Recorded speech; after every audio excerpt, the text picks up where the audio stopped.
안녕하십니까. 선교사가 쓰는 선교학개론 제15강 현대 선교의 전략과 방법 중에 토착화와 상황화입니다. 네, 어, 선교 전략 부분을 이제 들어가 보겠는데요. 많은 전략들이 있습니다. 우리는 우선 생각할 때 성령님의 인도하심 가운데 성령님의 부르심을 순종해서 하는 것이 선교인데 전략이 필요할까요? 이런 질문을 할 수 있습니다. 사실 사도행전을 보면은 그 어떤 전략도 나타나지 않습니다. 그러나 성령님의 인도하심 가운데 사도 바울의 신념과 사도 바울의 계획들, 사도 바울의 생각들, 그런 것들은 사도 바울의 사역 가운데 충분히 반영되었습니다. 그런 것들을 전략이라고 하면 어떨까요? 네. 그리고 우리는 많은 선교 역사를 갖고 있습니다. 이런 선교 역사를 통해서 수많은 선교사들이 보여주었던 그런 아픈 일들, 슬픈 일들, 감동되는 일들, 그들의 희생과 헌신을 통해서 보여준 교훈들 뿐만 아니라 그들이 연약했던, 그리고 그들이 실패했던 그런 부분들을 통해서도 오늘날 우리가 선교지에서 어떤 선교의 일을 하면서 그런 것들을 또 그런 교훈들을 적용해서 우리가 일을 시작한다면 그것은 또 하나의 긍정적인 선교 전략이 되지 않을까요? 네. 선교 전략은 어떤 선교학자들이 말한 그런 선교 이론만이 아닙니다. 그러나 또한 선교 이론도 저희들이 한번 살펴볼 필요가 있습니다. 그 원리가 정말 그들의 선교학자들도 많은 경험들을 통해서 아까 말씀드렸던 그런 이전의 선교사들이 그런 실패를 통해서 이전의 선교 형태들이 바람직하지 못한 상태로 흘러갔던 그 일들을 통해서 그들은 그런 선교학자들이 이론을 만들어낸 것입니다. 그래서 우리는 선교 이론을 무시해서는 안 됩니다. 네, 그 중에 하나가 바로 선교 전략인데요. 선교 전략 중에 토착화, 상황화, 이 두 가지는 어쩌면은 가장 대표적인 선교 전략이라고 말할 수 있겠습니다. 한번 살펴볼까요? 현대 선교는 19세기 초처럼 어떤 선교사들이 정글에 들어가서 원주민들과 그렇게 살고 있지는 않습니다.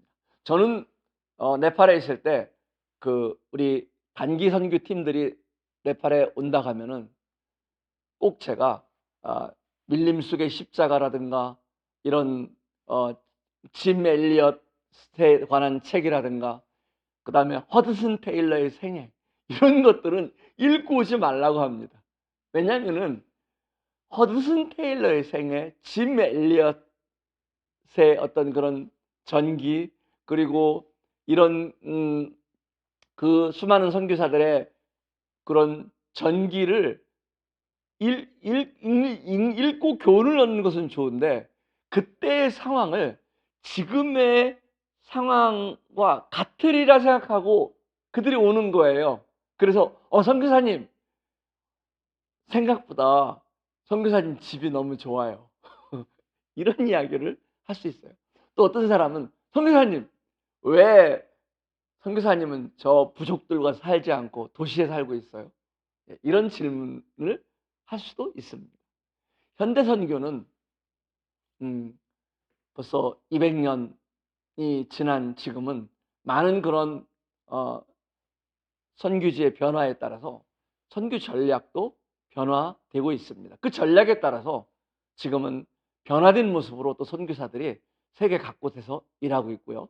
또 선교지 여러분들이 나갈 때도 그런 변화된 이런 다양한 선교에 임하게 될 것입니다. 부족에서 살면서 그곳에서만 일한다면은 어떤 일이 생길까요?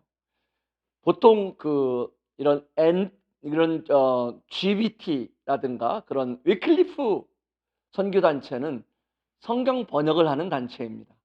성경 번역을 한 부족어를 그들의 부족어로 성경을 번역하기 위해서 최소한 10년이 걸린다고 합니다. 그래서요, 그 선교지에 그 부족 마을로 들어가서 한 10년을 일하다 보면은요, 선교지에 무슨 일이, 그 부족 마을에 무슨 일이 생길까요? 네, 그 부족 마을에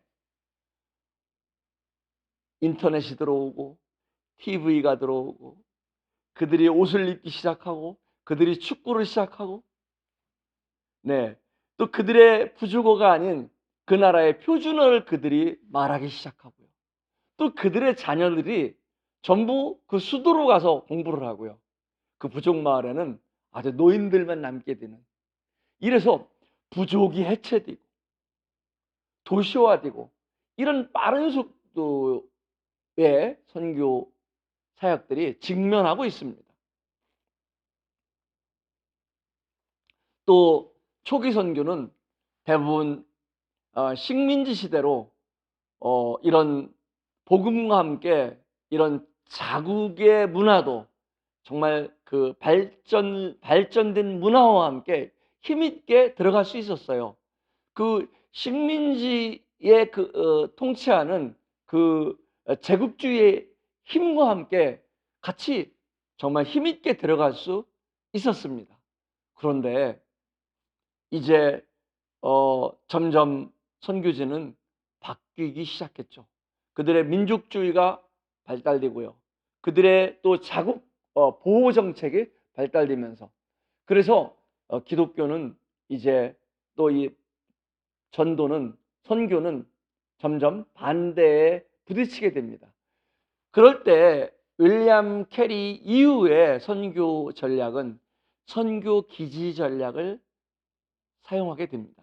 선교 기지라는 것은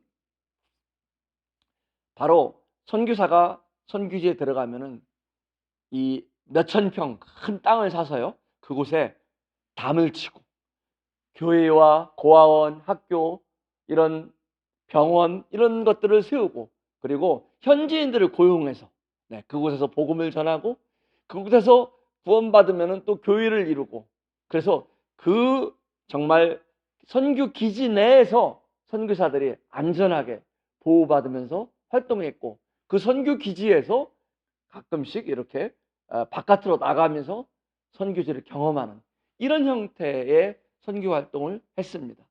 이런 선교 기지 전략은 초기에 그 당시에는 아주 그 선교지에 들어가서 보호를 받으면서요 안정적인 선교 활동을 성공적인 선교 활동을 할 수 있었습니다.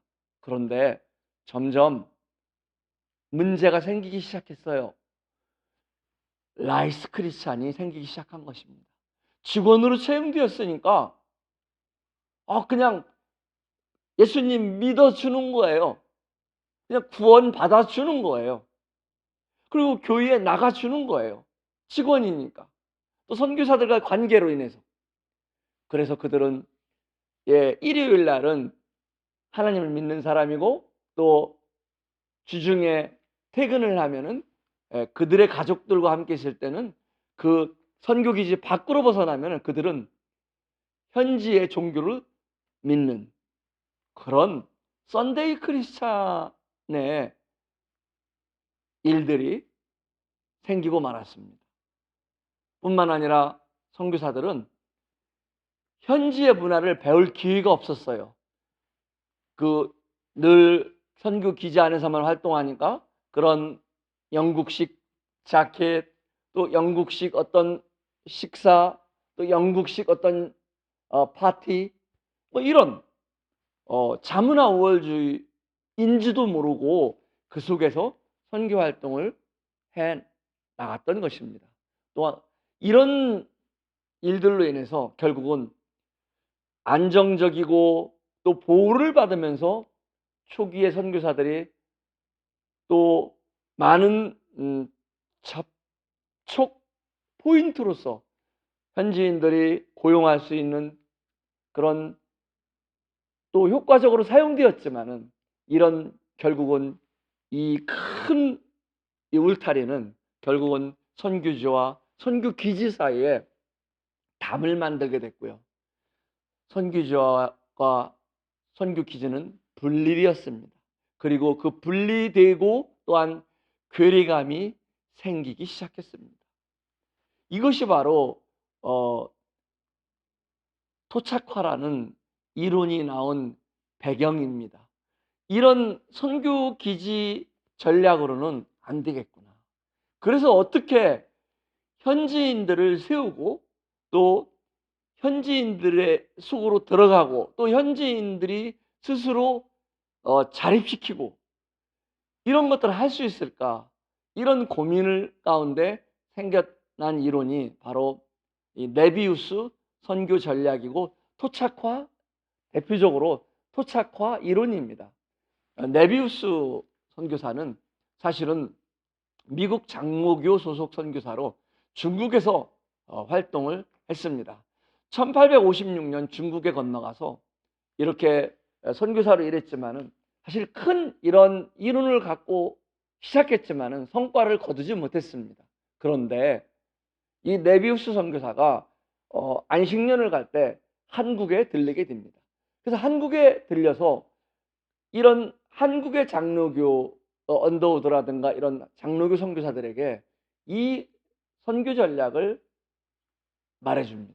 바로 이 삼자 원리인 자립자치자전, 이 삼자 원리를 설명해주고 이양해 주게 됩니다. 그래서 이 네비우스 선교 전략은 시작한 중국보다는 오히려 한국에서 더 큰 효과를 얻었던 전략이기도 합니다. 이런 전략을 통해서 한국은 정말 놀랍게도요, 예배당을 세우는데 선교사들이 최대한 자금을 도와주지 않았습니다. 그래서 이 대표적인 사례가 바로 성미입니다. 성미. 거룩할 성, 쌀미. 아마 젊으신 분들은 못 들어보셨을 거예요. 한국 기독교 초기 성도들은요, 밥을 하기 전에 쌀을 씻기 전에 먼저 쌀에 한 컵을 떠서 이런 항아리에 부었습니다. 그 쌀을 모아서 목회자들을 교회에 갖다 주고 목회자들을 공개했습니다. 목회자들이 그 쌀을 통해서 그 쌀을 팔아서 쌀을 먹고 쌀을 팔아서 생활할 수 있었던 것입니다. 선교사들이 도와준 것이 아니라 스스로 이렇게 한 것입니다. 또한 그들은 예배당을 지을 때도 초기 일부를 제외하고는 정말 많은 대부분의 이런 한국 초기의 예배당들이 한국인들 스스로 이렇게 헌금을 통해서 예배당을 지었던 것입니다. 그리고 초기에 한국인 기독교 지도자들에게 선교사들은 정말 빠른 속도로 이양을 해주고 그들의 나라로 돌아갔습니다. 이것이 한국에 미친 영향들입니다. 이 전략을 저희는 선교지에서 오늘날에도 활용할 수 있을 것입니다. 네비우스 정책에 9가지 포인트가 있는데요. 첫 번째로는 각계각층에 접근하여 전도하라는 것입니다. 인도에서는 영국이 식민지 통치를 통해서 그렇게 힘있게 전도를 했는데 불구하고 주로 이런 하층 천민 카스트들이 기독교를 받아들였습니다. 그러자 식민지 통치가 끝나고 나서도 인도는 어떻습니까? 지금도 대표적인 힌두 국가인 것입니다. 이 하층민들도 중요합니다. 그러나 그런 상층민들에게 접근하지 못하고 하층민들에게만 접근했을 때 재생산이 이루어질 수 없었던 것입니다. 이 자립자치자전이 이루어지지 못했던 것입니다. 두 번째는 자기 증식의 원리입니다. 제자화의 기초입니다. 제자화를 하지 않으면 선교사가 떠났을 때 그 선교지는 정말 남아있는 것이 없을 수 있습니다. 세 번째는 자치의 원리입니다. 선교사가 교회 지도자가 되지 않고요. 부족해도 현지인들을 교회 지도자로 세우고 또 그 교회 지도자를 뒤에서 도와주는 역할을 하는 것입니다. 그리고 그 교회 지도자가 섰을 때 선교사는 모든 권한을 위임하고 떠나는 것입니다. 네 번째 네비우스 정책의 포인트는 자립의 원칙입니다. 목회자에게 급여를 주지 않고 예배당을 선교비로 건립해 주지 않았습니다. 우리는 선교지에서 정말 그 선교비를 도와주지 않으면은 불가능한 경우도 있습니다. 그들 스스로 예배당을 건립하기에는. 그런 때는 어떻게 할 수 있을까요? 네.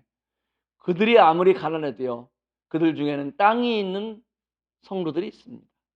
그리고 그들이 큰 돈은 없지만은 그들에게도 하나님께 드릴 수 있는 헌금이 있습니다. 선교사들은 정말 그들이 이런 예배당을 지을 땅을 스스로 기도 가운데 헌신하고 그들이 작은 돈일지 모르지만은 예배당을 짓기 충분하지 않은 돈일지 모르지만은 그들이 기도할 때까지 이런 선교비로 예배당을 지원해 주는 것은 바람직하지 않습니다.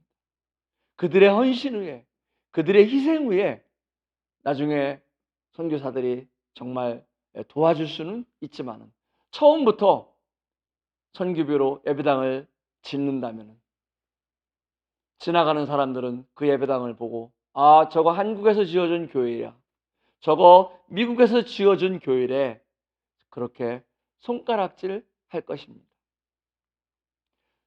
다섯 번째 네비우스 정책의 포인트는 조직적인 성경 공부였습니다. 성경 공부는 굉장히 중요한 자립자치자전의 원칙입니다. 성경이 무엇을 말하는지 그들이 스스로 읽고 공부하는 것이 필요합니다. 그리고 성경 중심이 필요한 것입니다. 여섯 번째, 성경에 근거한 엄격한 치리를 하는 것입니다. 교회 초기에 우리 초대교회 예루살렘 교회에도 초기부터 어떤 징계해야 하는 아나니아와 삽비라의 징계가 있었습니다. 교회에는 이런 범죄가 함께 같이 들어올 수 있어요. 그래서 어떤 또 교회에는 이런 이방 종교가 같이 들어올 수 있습니다. 그때 치리하지 않으면은 혼합주의에 빠지기 쉽습니다. 토착화와 상황화의 가장 큰 위험한 부분이 바로 혼합주의인 것입니다. 그래서 성경에 근거한 엄격한 치리도 같이 가야 되는 것입니다. 일곱 번째, 다른 지역교회와의 연합입니다.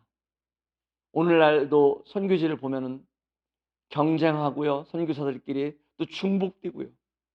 얼마나 피해가 많이 발생되고 있습니까?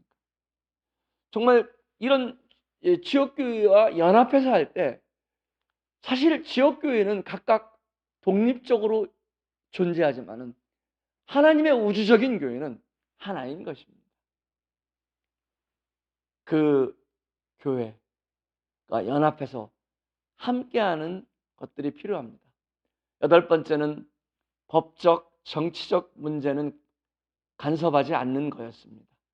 선교사들이 이런 법적, 정치적 문제에 관여하게 되면은 한없이 교회가 정치의 변화에 따라서 때로는 유리하지만은 때로는 불필요한 핍박을 받을 수 있습니다. 아홉 번째는 선교사 간의 협력인 것입니다. 선교사들은 결코 경쟁과 또 그다음에 질투하고 시기하는 이런 대상들이 아닙니다. 그래서 이 네비우스 정책을 시행한 장로교 한국 초기의 선교사들은 선교지 분할 정책을 시행했습니다. 한국에 처음 선교사들이 들어와서 중복되지 않도록 각 시도별로 선교사들을 분할하고 이런 역할을 했던 이런 역사가 있습니다. 토착화는 바로 자립자치자전, 그들의 현지 리더십을 세우는 거라면은 상황화는 무엇일까요? 예, 상황화는 바로 그들의 문화 속으로 들어가는 것입니다. 복음이라는 이런 컨텐츠 알맹이는 변함이 없지만은 그들의 문화 속으로 들어가서 그들의 문화의 옷을 입고 들어가는 것입니다. 이 상황화는 1972년 대만의 선교 신학자인 슈키코라는 신학자를 통해서 또 삽세즈만이라는 신학자를 통해서 발표가 되었는데요. 성경적 진리의 타문화적 전달이다. 이런 표현을 하였습니다. 타문화 속에서 복음이라는 변하지 않는 컨텐츠를 어떻게 효과적으로 전할 수 있을까? 이런 부분을 발표한 것입니다. 성경이 텍스트라면은 상황은 컨텍스트인데 이런 이 텍스트는 변함이 없지만은 이런 상황, 컨텍스트는 많은 변화가 많은 옷과 같습니다. 많은 다른 옷을 입고 선교지에 들어가는 것입니다. 이런 부분들도 역시 20세기 중반까지만 해도 서구 교회들은 그들의 그 문화, 단일 문화 접근 방식으로 들어갔어요. 그때 선교지에서 무슨 일이 생겼습니까? 예, 자문화 우월주의가 생겼고요. 그런데 더 이상 선교지는 그런 것들을 용납하지 않았습니다. 그들의 민족주의 사상이 강하게 나타나면서요. 예, 서구 선교사들을 배척하기 시작했습니다. 그래서 자기의 언어와 자기의 문화와 역사를 중요시하는 분위기가 형성되면서 이 상황화라는 이론은 더 중요하게 되었던 것입니다. 오늘날에도 마찬가지겠죠. 이 상황화를 이 이론을 요약해 보면은요. 역동적 등가 번역, 역동적 등가 교회, 역동적 등가 회심, 이 세 가지로 말할 수 있습니다. 참 어려운 단어예요. 이 선교 신학자들은 참 어려운 단어를 많이 쓰는 것 같아요. 저희 같은 선교사들은 이거 뭐지? 네, 근데 정말 다이나믹한 그러면서도 뭡니까? 가치가 변하지 않는, 예, 다이나믹하게 유동성을 갖고 들어가되 그 안에 있는 알맹이는 변하지 않는 이런 것이 바로 역동적 등가라는 뜻입니다. 그래서 역동적 등가 번역 어떻게 적용할 수 있을까요? 아프리카에서는요. 아프리카 서부 지역에서는 이 성경에 그 세리가 예수님 앞에 와서 가슴을 치며 나는 죄인입니다. 그렇게 고백했잖아요. 근데 서부 아프리카에서는 가슴을 친다는 것은 나는 짱이야. 이렇게 나는 이거야 라고 대장이야. 이렇게 이런 문화예요. 근데 그들에게 이해가 될까요? 왜 울면서 나는 짱이야 이럴까? 네, 아프리카 서부에서는요. 슬피 울 때는요. 그들의 머리를 쳤습니다.